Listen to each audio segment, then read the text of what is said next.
안녕하십니까. 신인근의 국방TV 시큐리티 뉴스입니다. 오늘도 역시 아주 중요한 국제정치 그리고 우리 안보 관련한 주요 뉴스 알려드리도록 하겠는데요. 북한군이 완전히 무너진 것 아니냐라는 생각이 듭니다. 물론 북한군 핵무기 가지고 이렇게 해서 하드웨어는 강력해진 건 맞는데, 그러나 전쟁을 하려면 무기만 가지고 하는 거 아니죠. 후속 군수 지원이 돼야 되는데 완전히 전쟁 수행 능력을 상실했습니다. 보겠고요. 그리고 우리 천멸준공이죠. 우리 저기 북한하고 중국 아니겠습니까? 천멸준공 원하고 있는데, 중국에 정말 이 천안문 광장 국기계양대 앞에 천멸준공의 사인이 나타났습니다. 보겠습니다. 중국에 아무래도 무슨 일이 생기려나 봅니다. 시진핑이 거대한 충격의 전주곡, 불길한 징조로 여러 차례 언급하며 주의해야 한다고 경고했던 검은 백조가 베이징 한복판에 나타나 중국이 술렁이고 있다는 소식입니다. 시진핑 주석이 집권 기간 중에 공식석상에서 여러 차례 불길함과 나쁜 사태의 징조라며 조심해야 한다고 경고했던 그 불행의 상징 검은 백조가 중국 베이징 한복판 천안문 광장에 나타나 중국인들이 크게 술렁이고 있다고 베이징 일보 등 중국 매체들이 9월 6일 보도했습니다. 이 검은 백조는 오전 6시 베이징 천안문 광장에서 인민해방군이 국기 개양식을 마친 직후 나타났는데요. 이른 아침 광장에서 이 불행의 상징을 목격한 주민들은 그야말로 충격에 빠졌습니다.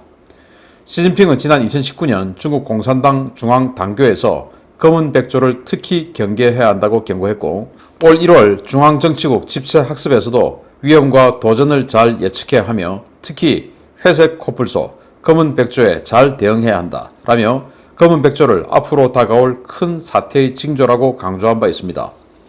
시진핑의 이러한 과거 발언 때문에 중국은 술렁이고 있습니다. 불행의 상징인 검은 백조가 중국의 심장부인 천안문 광장에, 그것도 국기 개양식이 끝난 직후 그 현장에 나타나 한참을 배회했기 때문인데요.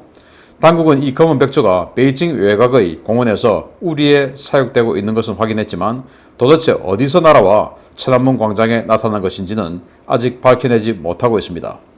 중국인들이 술렁이자 신화통신과 환구시보 등 관영 매체들은 일제히 기사를 쏟아내며 검은 백조는 우아하고 보기 좋아 관상용으로 많이 기르는 조류다 라며 검은 백조의 출현에 대해 과도하게 확대 해석하는 것을 경계해야 한다 라며 강조하고 있는데요.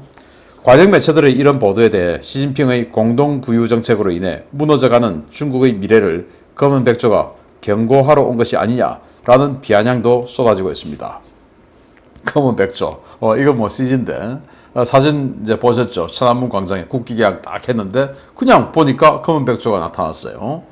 그런데 검은 백조가 있든 흰 백조가 있든 그게 무슨 상관이냐? 문제는 시진핑 주석이 당교에서 또 정치국 학습에서 계속 검은 백조는 조심해야 한다라고 자신의 스스로 주장을 했다라는 거예요. 왜 조심해야 되냐? 검은 백조는 갑자기 확 달려든다. 그래서 예기치 않은 불행을 상징한다. 그래서 검은 백조 그리고 회색 코뿔소 이런 거 나타나면 이거는 불행의 전주곡이기 때문에 이런 거 우리 잘 봐야 된다 라고, 아마 이게 이제 시진핑의 어떤 그 미신에서 비롯된 생각이 아닌가라고 생각이 되는데, 백조는 말 그대로 흰 백자니까 흰새가 백조 아니겠습니까? 그런데 검은색이면 흑조가 돼야 되죠. 그런데도 불구하고 모든 어떤 DNA가 백조하고 똑같으니까 검은 백조라고 하겠죠. 그러면 아주 독특하고 해서 조금 관상용으로 기를 수도 있을 것 같은데, 문제는 시진핑 주석이 그거 나쁜 거야 라고 하면 중국은 못 키우죠. 그러면서 이제 변명을 하기를, 언론들이 다 나서서 변명을 하기를 베이징 외곽의 동물원에 이거 키우고 있어. 그런데 여러분들 베이징 관광 가보신 분들 아시겠지만 이 천안문 광장 즉 자금성은 완전히 그냥 한 중심에 있죠. 외곽에 있는 동물원에서 이 검은 백조가 어떻게 엉금엉금 기어오겠습니까? 못 오죠. 그리고 그 동물원에는 그 백조가 개론된 게 없는 겁니다. 점호를 해봤더니 그대로 다 있는 거예요. 그래서 번호 하나 둘 셋 다 해봤더니 그대로 다 있는 겁니다. 그러면 이게 어디서 나타났냐? 그러면 이 천안문 광장 주변에 어떤 그 민가에서 왔을 수도 있는데, 천안문 광장 주변은 말 그대로 관공서 지역이죠. 그러면 꽤 먼 곳에서 관상용으로 키웠다면 꽤 먼 곳에서 왔을 수도 있는데 그게 어떻게 해서 왔냐? 그리고 이제 어디서 왔냐가 중요한 게 아니고 왜 하필 국기 개양을 딱 하는 그 순간에 나타났냐? 이제 이게 사인인 겁니다.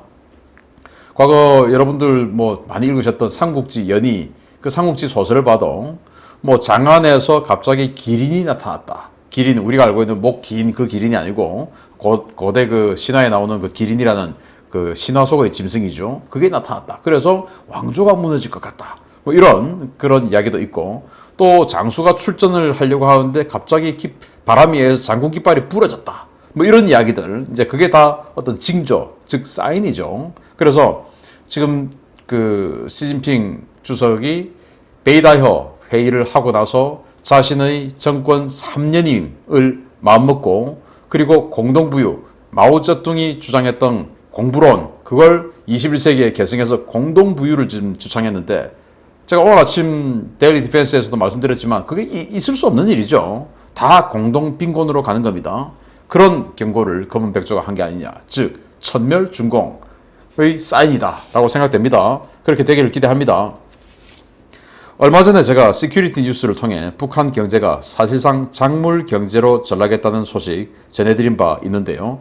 배고픔에 눈이 뒤집힌 인민들이 이제는 군 전시 비축물자 창고까지 털었다는 소식입니다. 점차 통제 불능이 되어가는 주민들 때문에 당국은 패닉에 빠졌습니다. 북한은 지금 극도의 배고픔과 심각한 전염병 확산 등으로 그야말로 지옥도가 펼쳐지고 있는 상황인데요. 이런 상황에서 최근 평안남도 성천군의 북한군 전시 비축물자 창고가 털려 사법당국에 비상이 걸렸다고 RFA가 9월 6일 보도했습니다. 이번에 털린 창고는 군의약품관리소가 관리하고 있는 일명 4호 창고인데요. 이 건물은 전쟁이 발발할 경우 사용하기 위한 각종 의약품이 보관되어 있는, 평시에는 절대 열어서는 안 되는 전시 비축물자 저장 시설이었습니다. 이 창고는 무장병력이 경비를 서는 의약품관리소 시설 내에 입주하고 있고, 야간에는 열쇠 구멍에 봉인지를 붙이고 외곽에서 경비병이 경계 근무를 서는 시설이었는데요. 이 시설을 턴 범인은 창고의 자물쇠 고리를 벤치를 이용해 파괴하고 내부에 있던 페니실린 등 약품을 대량으로 훔쳐 홀연히 사라졌습니다. 문제는 이런 전시 비축 창고 습격 사건이 여기 하나가 아니라는 것인데요. 소식통은 성천군의 4호 창고는 물론 인접한 은산군에서도 유사 사건이 발생했다면서 당국은 도난당한 의약품이 장마당을 통해 유통되고 있을 것으로 보고 평안남도 일대 모든 장마당을 이잡듯이 수색하고 있는 것으로 전해졌습니다. 북한 당국은 그야말로 충격에 빠진 모양새입니다. 최근 김정은의 특별명령서 집행 준비 과정에서 전시 비축 식량 창고인 2호 창고가 털려 창고가 텅텅 비어 있었던 것도 충격이었는데, 이번에는 전시 의약품 창고까지 털렸기 때문인데요. 거의 모든 인민이 배고픔과 질병, 당국의 수탈로 이성을 잃어가는 상황에서 이번 사건은 시작에 불과하다라는 관측이 나오고 있습니다. 이야, 전시 의약품 비축. 우리도 뭐 국군 의무사령부 다 있죠. 그런 데서 당연히 전시에 사용하기 위해서 많은 의약품을 가지고 있겠죠. 특히 군대에서 제일 중요한 게 항생제입니다. 페니실린. 그러니까 뭐 총상이나 자상 이런 것을 입었을 때 그걸 빨리 페니실린을 통해서 치료하지 않으면 뭐 굶어서 뭐 완전히 뭐 나중엔 절단하고 그렇게 돼야 되죠. 그런 페니실린을 훔쳐간 겁니다. 지금 북한에 이제 감염병 돌고 하니까 불안해서 의약품 없고 병원 가도 의사도 없고 이러니까 스스로 해결해야 되겠다라고 하는 수요가 생기고, 그 수요를 보고 욕심이 있는 어떤 자들이 이런 일을 저지른 것 같은데, 그러다 보니까 그러면 이제 북한군은 도저히 이제는 전쟁을 할 수 있는 군대인가? 제가 봤을 때 전쟁을 할 수가 없어요. 왜냐? 전쟁이 뭐 하루 이틀 만에 끝나는 건 아니죠. 김정은이가 이제는 뭐 석 달치 식량만 있으면 된다라고 했다라고 하는데, 그 석 달치 식량, 과거에 6.25 때는 3년 걸렸으니까 3년치 식당을 계속 가져오다가 식량을 이제는 석 달만 한다라고 했는데, 맞아요, 석 달. 그런데 석 달을 한다 하더라도 부상병은 치료해야 되고, 그리고 석 달치 식량은 있어야 되죠. 그런데 석 달치 식량 120만 군대가 석 달을 하루 세 끼 먹으려면 얼마나 많은 식량이 소요되겠습니까? 그게 지금 북한에 있냐 이겁니다. 그리고 그 120만 군대가 또 예비군 포함해서 수백만 군대가 부상을 당했을 때 그 부상병들을 치료할 수 있는 약품이 있어야 되는데, 이제는 그 약품까지 털리고, 그 군인들이 먹을 수 있는 식량까지 털리고, 그 식량을 돈을 받고 내다 팔고, 이런 상황이 되었는데 북한군이 과연 전쟁할 수 있느냐? 없는 것이죠. 그리고 유리창고, 유리도 지금 뭐 위에는 기름만 떠 있고 밑에는 물이고 이런 상황이 지속되고 있는 북한군은 전쟁은 못한다. 그래서 코리아 미션 센터가 북한의 정권 교체를 위해서 북한 최고 수뇌부인 김정은 그리고 그 이너서클 이런 자들만 제거하고 레짐 체인지를 기획하고 있는데 저는 군사 옵션 예를 들어서 북한을 선제 타격에서 때리는 이런 방향도 박근혜 정부 때처럼 심각하게 고민해 볼 필요가 있다라고 생각합니다. 그런 그 고민을 하는 그 근간은 당연히 미사일 방어 MD 시스템이 완비가 돼야 되겠죠. 그런 차원에서 우리가 북한을 때리지 못하게 하기 위해서 좌파들은 한국의 미사일 방어 시스템을 미국하고 연동시키는 것을 계속 못하게 하고 있죠. 왜? 미국하고 연동시켜버리면 이 미사일 방어 능력이 비약적으로 상승을 하니까 방어 능력이 상승한다. 그러면 공격할 수 있는 자신감이 생기죠. 내가 적을 때려서 이길 수는 있는데 적의 공격에 의해서 나도 치명상을 입어. 이게 이제 공격을 주저하게끔 만드는 건데 내가 때릴 때 저놈이 반격하는데 그거 두렵지 않아. 왜? 나는 다 해결할 수 있으니까. 이렇게 되면 언제든지 때릴 수 있는 결심을 쉽게 할 수가 있죠. 그래서 좌파들이 그 선제 타격 결심을 못하게 하기 위해서 미국과의 동맹을 끊으려고 노력하고 미국과의 미사일 방어 시스템을 같이 연동 못하게 하려고 노력하고 그래서 한국적 미사일 방어 시스템 뭐 이런 이야기들 나오는 겁니다. 그거 전부 다 좌파가 미국하고 이 연대를 끊으려고 내놓는 프레임들인 겁니다.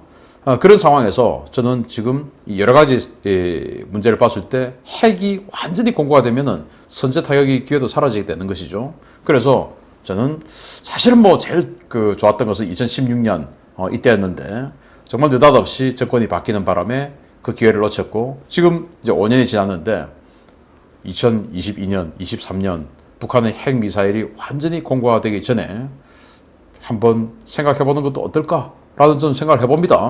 그러려면은 일단 정권을 바꿔야 되겠죠. 마치겠습니다. 감사합니다.